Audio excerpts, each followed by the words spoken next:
A very good morning to all of you. So today we are going to start this new topic, and this topic is essay writing. You all must be well aware of this topic. I hope you all must have written at least a single essay in your lifetime. This essay writing is generally between this topic is generally between class 6 to 8, okay, and in 9 and 10th to 11 12th. Okay, so in every class there is at least a certain aspect of essay writing being covered in the syllabus. Okay, so in this class also we are going to cover this essay writing topic in detail. Okay, what are the key elements of essay writing, how to write a good essay, what essay writing means, all those minute details about essay writing we will complete today. And in next class I will try to give you at least two examples of essay writing. Okay, I'll discuss those two essays, but in this class I will first tell you what do you mean by essay, and I'll discuss at least one essay. Here you can see this one is there, women empowerment. So let's start this topic. So before starting this topic I would like to tell you that please start studying. Okay, this is the most important thing which you should focus, that is you should start studying, you should start reading. For having a good command over English language, the first thing is you should start reading. And in reading, what you can read, you can read newspapers. Okay, newspapers. And nowadays you all must be aware of social media. Okay, if you are doing, if you are in Facebook, if you are in Twitter or any other social media, then you should follow pages which are quite informative. For example, you can follow news channels, okay, like BBC, okay, Doordarshan, English news channels. So you should follow these things. There is also one very good YouTube channel, that is Rajya Sabha. You can watch the debates of Rajya Sabha. Okay, daily, or you can go through YouTube and you can search Rajya Sabha TV. Okay, and in Rajya Sabha TV you may find there are so many debates. So listen to those debates. That will give you various perspective about how to construct your ideas regarding any particular topic. Okay, so you must, I think this is the most important thing to develop a good constructive ideas. This Rajya Sabha YouTube channel, you should go through that, and you should also follow the very famous channels, for example BBC, Doordarshan. These things you should follow. You should also read newspaper, the Hindu, the Indian Express. Okay, you should start reading things, because if you start reading things then it will definitely increase your the number one thing, that is vocabulary. Okay, the more you read, the more vocabulary you have. So you should focus on reading newspaper. If you read newspaper, then certainly 100% sure your vocabulary gonna increase. And if you are in social media, try to follow the pages which are quite informative in nature. For example, I have already told you, you can follow BBC. Okay, BBC, that is broadcasted by the government of England. So you should follow that. The very good standard English is being provided in BBC. So this is today is the first class, so I just want to give you the things. I want to give you the information through which you can increase your, you can upgrade, you can improve, you can enhance your English. Okay, so just the most important thing is you should start reading good things. Okay, so these things you should do and you should be well. You should always try to be consistent in reading. It should not be like you are reading continuously for 3 days and you are sleeping for 1 week. No, you shouldn't do like that. But you should at least read at least for half an hour on daily basis.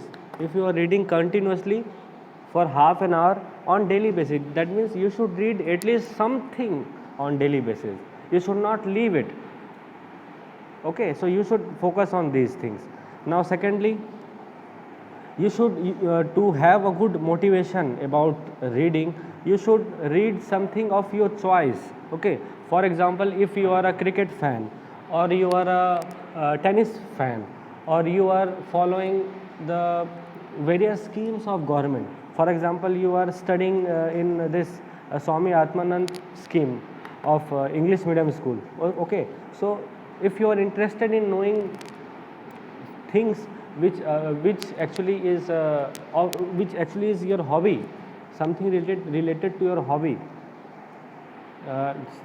Other things can be, if you are if you are a good athlete, you like to read about various sportsmen, then you should read those information in English. Don't go through Hindi. आई बात समझ में? अगर आप for example आप सचिन तेंदुलकर के fan हैं, आप अगर विराट कोहली के फ़ैन हैं, अगर आपको विराट कोहली के बारे में जानने का शौक़ है, तो आप वो सारे आर्टिकल्स प्रीफर करिए जो इंग्लिश में हैं. ठीक है, न्यूज़पेपर में ढूंढिए, आप गूगल कर सकते हैं. ठीक है, आप वही सारी चीज़ें पढ़िए जो आपको पसंद हो. स्टार्टिंग आपको उससे करनी है. मैंने पहले ही बता चुका है कि आप अगर आपको इंग्लिश इंप्रूव करनी है तो आप continue at least consistently you should go through various things. For example BBC में आपको ऑलरेडी बता चुका हूँ, दूरदर्शन का इंग्लिश वर्जन आप देखिए, और राज्यसभा TV यूट्यूब में है. ठीक है, इसमें काफ़ी अच्छे डिबेट्स होते हैं. तो ये 3 चीज़ आप करिए. इंग्लिश पढ़िए. मेरा होल पॉइंट ये है कि आपको इंग्लिश पढ़ना है, चाहे वो कोई भी कंटेंट हो. आप कुछ इन्फॉर्मेटिव पढ़ेंगे तो वो आपको काफ़ी हेल्पफुल रहेगा. Okay, so yes, so now we should start this essay writing. So in essay writing, आपने ऐसे राइटिंग पहले भी पढ़ा होगा. ये कोई ऐसा चीज़ नहीं है जो आप पहली बार पढ़ रहे हैं. ठीक है, पहले भी आपने पढ़ा होगा 8th क्लास में, 7th क्लास में. थोड़ा बहुत तो छोटे छोटे ऐसेज आपने लिखे होंगे, बट शायद आपने कभी फोकस नहीं किया होगा. एकदम आपको अच्छे से पता शायद ना हो. अगर नहीं पता है तो कोई बात नहीं, मैं इस वीडियो में आपको बताने ही वाला हूँ. सो ऐसे राइटिंग होता क्या है, let's go through it. Essay are short piece of writing with focus on single subject. ठीक है, ऐसे राइटिंग का पूरा फोकस कोई एक सिंगल सब्जेक्ट होता है. सब्जेक्ट ऐसा नहीं कि कोई 2-3 टॉपिक उसमें आ जाएगा. फॉर एग्जांपल, अगर आप ऐसे लिख रहे हैं पॉल्यूशन के बारे में, तो वो पूरा ऐसे जो है पॉल्यूशन के बारे में होना चाहिए. It should not be about population, it should not be about politics, it should not be about cricket, but rather it should be about what? It should be about pollution. If you are writing about pollution, then everything should be about pollution.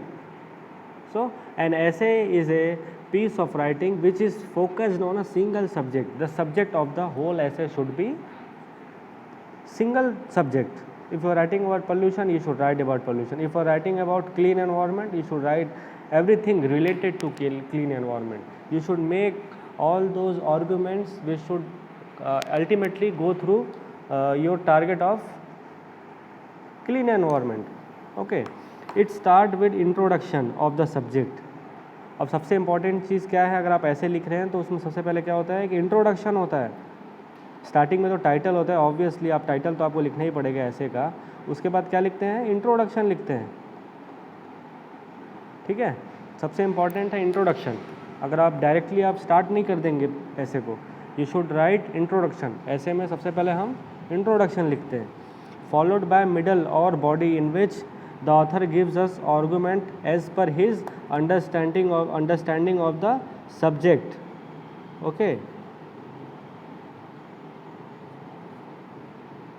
Now the second part is what. सबसे starting में introduction आप लिखोगे कि pollution होता क्या है. ठीक है, क्या क्या प्रॉब्लम्स हैं, ये सब हम स्टार्टिंग हमें इंट्रोड्यूस करना है पोल्यूशन टॉपिक को. हम लिख सकते हैं कि पोल्यूशन वर्ड जो है कहाँ से आया है, उसका मीनिंग क्या है. ये ऐसे करके हम पोल्यूशन के बारे में इंट्रोडक्शन दे सकते हैं. फॉलोड बाय मिडल और body in which author gives his argument as per his understanding of the subject. Okay, ना अब इंट्रोडक्शन के बाद जो बीच का पार्ट आता है वो क्या होता है, the main body of the essay. इसमें क्या लिखेंगे हम लोग, जो प्रॉब्लम है पोल्यूशन में. ओके, प्रोज एंड कॉन्स, उसमें क्या नुकसान क्या क्या हैं उसमें पोल्यूशन के, कहाँ से ओरिजिनेट होता है पोल्यूशन, इसके कारण क्या क्या हैं, कौन कौन रिस्पॉन्सिबल है. ठीक है, ये सारी चीज़ें किस में आ जाएंगी, ऐसे के मिडिल पार्ट में आ जाएंगी। Followed by a conclusion paragraph that summarises findings of the ऐसे। अब सबसे लास्ट में क्या होगा, कंक्लूजन होगा, जिसमें हम लोग सब चीज़ को समराइज करेंगे कि हम लोग कैसे ये पोल्यूशन के जो टॉपिक, पोल्यूशन को हम कम कैसे कर सकते हैं। Okay, so the number 1 is introduction, always keep in mind introduction, then main part of the essay, that is body of the essay, then what, then at last में क्या होता है, that is conclusion। Okay, last में conclusion होता है। ठीक है, अब एक बार और डिटेल में पढ़ते हैं। First part is introduction. In this what we have to do, try to introduce the topic of the essay, narrating a brief story which creates anticipation in reader about what he or she will get to know in next in your essay. So introduction में हमें यही बताना है कि ऐसे किस चीज़ के बारे में, हमें रीडर को जो आपका ऐसे पढ़ने वाला है उसे काइंड ऑफ उसके अंदर एक क्यूरियोसिटी जनरेट करनी है ना, वो ताकि आपका पूरा ऐसे पढ़े। आपको इंट्रोडक्शन इस तरीके से लिखना होता है ताकि जो आपका ऐसे पढ़ रहा है उसे ऐसा लगे कि हाँ कुछ चीज़ है, कुछ something informative is there, something interesting is there. आपको इस टाइप से ऐसे का इंट्रोडक्शन लिखना है। ठीक है, देखो यहाँ पर लिखा है creates anticipation in the reader about what he or she will get to know next in your essay. अब सेकंड पार्ट जो मैं बताया था, टॉपिक इन डिटेल। अब सेकंड पार्ट में हमें क्या करना है, जो भी आपका ऐसे का टॉपिक है, फॉर एग्जांपल हम लोग पोल्यूशन के बारे में लिख रहे हैं, है ना, पोल्यूशन, प्रदूषण, है ना, पोल्यूशन मीन्स प्रदूषण। सो आप अगर प्रदूषण के बारे में लिख रहे हैं तो आपको स्टार्टिंग में तो ये बताना, जो इंट्रोडक्शन होगा उसमें आपको ये लिखना है कि आपका ऐसे किसके बारे में है। कुछ भी इंट्रोड्यूस अपने अपने तरीके से आप उसको इंट्रोड्यूस कर सकते हैं उस पोल्यूशन टॉपिक को। सेकेंड पार्ट में क्या लिखना है, write all the possible details and information about given topic. Okay, in this part it must include well structured paragraph which are totally interconnected in context with the idea of the essay. Okay, अब second part होता है, ये काफ़ी important होता है क्योंकि second part में जो हम लोग लिखने वाले हैं इसमें 2-3 पैराग्राफ होते हैं। जनरली आप 3 पैराग्राफ लिख सकते हैं। क्या क्या हो सकते हैं, फर्स्ट पैराग्राफ में हम ये लिख सकते हैं कि पोल्यूशन के कारण क्या क्या हैं। Okay, what are the root causes of your whatever subject is there, ये लिख सकते हैं। सेकंड में हम उसको और डिटेल में एक्सप्लेन कर सकते हैं। ठीक है, थर्ड में हम उसका कुछ सॉल्यूशन भी दे सकते हैं कि हम किस तरीके से वो जो भी आपका सब्जेक्ट है या फिर जो भी आपका टॉपिक है उसको हम सॉल्व कैसे कर सकते हैं। फॉर एग्जांपल अगर हम करप्शन के बारे में लिख रहे हैं, ठीक है, करप्शन के बारे में लिख रहे हैं तो हमें फर्स्ट तो सबसे पहला तो इंट्रोडक्शन लिखना पड़ेगा। फिर मेन पार्ट में हमें लिखना है कि करप्शन किस टाइप के होते हैं, कहाँ कहाँ होते हैं, वर्क प्लेस में होता है ना, और भी जगह होते हैं, जहाँ जहाँ होते हैं आपको लिखना है। सेकंड उसके बाद जो थर्ड पैरा होगा उसमें हम ये लिख सकते हैं कि किन कारणों की वजह से होता है, क्योंकि हमें बहुत सारे रीजंस हैं, सेल्फिश मोटिव होते हैं जिसकी वजह से करप्शन होता है। और थर्ड जो पैराग्राफ होगा उसमें हम ये लिख सकते हैं कि कैसे हम करप्शन को ख़त्म कर सकते हैं। ठीक है, ट्रांसपेरेंसी होनी चाहिए, ये सारी चीज़ें जो होंगी वो जो है सेकंड पार्ट के थर्ड पैरा में आ जाएगा। और जो लास्ट पार्ट है वो क्या, conclusion. In this part conclude your essay with an appealing and satisfactory conclusion. ठीक है, जो लास्ट पार्ट होता है उसमें आप कंक्लूजन लिखोगे कि हाँ ये प्रॉब्लम है और अल्टीमेटली हमें ऐसा लगता है कि हम ये करेंगे तो एक दिन कुछ बेटर रिजल्ट्स आएंगे, है ना। अगर आप पॉल्यूशन का लिख रहे हैं तो कंक्लूजन में आप क्या लिखेंगे, ये लिखेंगे कि हाँ कंक्लूजन ये पॉल्यूशन जो है उस अगर हम जो भी ऊपर दिए गए जो भी आप सजेशन लिखे उसको अगर हम फॉलो करेंगे तो there is a good possibility that those problems can be sorted out, those problems can be rectified. Okay, so conclusion part is a really important thing. conclusion को कभी मिस नहीं करना है। जनरली बच्चे what they write about pollution और फिर ख़त्म कर देते हैं। नहीं, आपको कंक्लूजन लिखना ही है। कंक्लूजन यहाँ पे जो लिखा हुआ है ना, कंक्लूजन, ये काफ़ी इंपॉर्टेंट है। कंक्लूजन लिखने से ही समझ में आता है कि हाँ बच्चे ने वेल स्ट्रक्चर्ड है जो ऐसे हैं। ठीक है, अब देखिए यहाँ क्या लिखा हुआ है, use of language and style suit the subject और टॉपिक। आपको टॉपिक के हिसाब से आपको लैंग्वेज यूज़ करना है। ठीक है, आपका लैंग्वेज ऐसा होना चाहिए जो आपके सब्जेक्ट को सूट करे।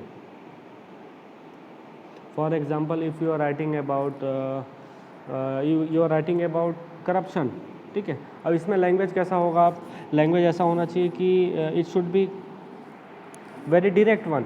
आप घुमा घुमा के बातों को नहीं लिखेंगे। अगर आप करप्शन के बारे में लिख रहे हैं, भ्रष्टाचार है ना, करप्शन मीन्स भ्रष्टाचार, अगर आप करप्शन के बारे में लिख रहे हैं तो इस पूरे ऐसे में आपको आपका जो लैंग्वेज होगा काफ़ी डायरेक्ट होगा, डायरेक्ट आपको लिखना है।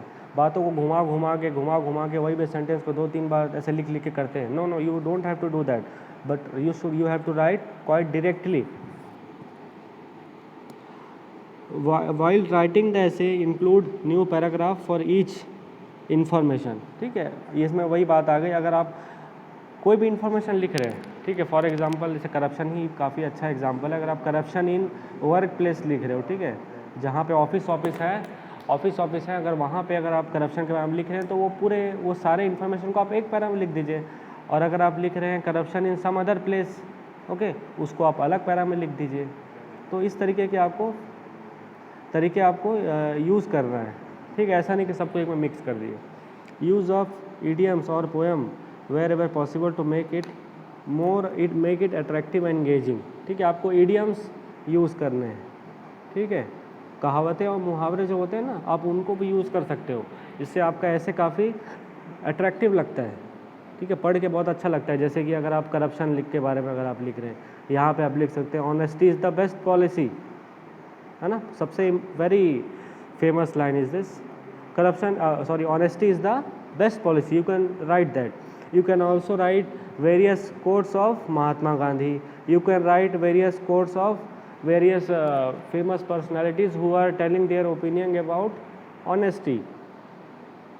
जो काफ़ी फेमस पर्सनालिटी होते हैं ना, उन्होंने क्या कहा है करप्शन के बारे में, ये सब आप लिख सकते हैं। कोई भी टॉपिक है, करप्शन क्यों, कोई भी टॉपिक अगर आप के बारे में अगर आप लिख रहे हो तो उस टॉपिक से रिलेटेड अगर आपको कोई अगर किसी की बातें याद है, जैसे कि कोई फेमस पर्सनालिटी है, उन्होंने अगर बोला है तो आप उसको लिख सकते हैं। फोर्थ क्या है, do not miss the theme of the subject any way in the ऐसे। इसका मतलब वही है कि अगर आप ऐसे लिख रहे हैं तो आपका जो मेन टॉपिक है उससे आपको डेविएट नहीं होना है, भटक नहीं जाना है, ठीक है। आपको अपने टॉपिक का याद होना चाहिए कि आपका ऐसे किसके बारे में है, करप्शन के बारे में है, पॉल्यूशन के बारे में, तो आपको पॉल्यूशन के बारे में ही लिखना है, जो मैं आपको सब स्टार्टिंग में बता दिया। क्योंकि क्या होता है, कभी हम लिखते भूल जाते हैं कि हमारा टॉपिक क्या है और हम दूसरे टॉपिक के बारे में लिखना स्टार्ट कर देते हैं। नहीं, आपको हमेशा याद रखना चाहिए कि हमारा मेन थीम क्या है, मेन टॉपिक क्या है, मेन थीम आपको पता होना चाहिए, ठीक है। आई होप आपको समझ में आ गया हो। अगर आपको ऐसे राइटिंग किसे कहते हैं और उसमें किन किन बातों का ध्यान रखते हैं, ये अगर आपको समझ में नहीं आया तो प्लीज़ आप you can ask me, you can ask in the group also. So yes, here you can see these are two essays. One is about women empowerment and second is about essay on importance of yoga in English. Okay, no, this should not be there, no? Importance of yoga in daily life or human life. Here typing mistake is there. Essay on importance of yoga in daily life or human life. It should be like that. Okay. So I will complete this essay writing in the next class. Okay. Tomorrow I'll upload one more video, and in that video I will explain you these two sample of essay writing. So your homework will be just go through this PDF. I'll upload this PDF in the group, and what your work is to understand these details which I have already told you. फिर से आप इसको अच्छे से पढ़िए और इसको आपको क्लास ऑफ कॉपी में लिखना है, ठीक है। इसको आपको क्लास ऑफ कॉपी में लिखना है इसको, ये जो मैं आपको PDF आपके ग्रुप में अपलोड करने वाला हूँ।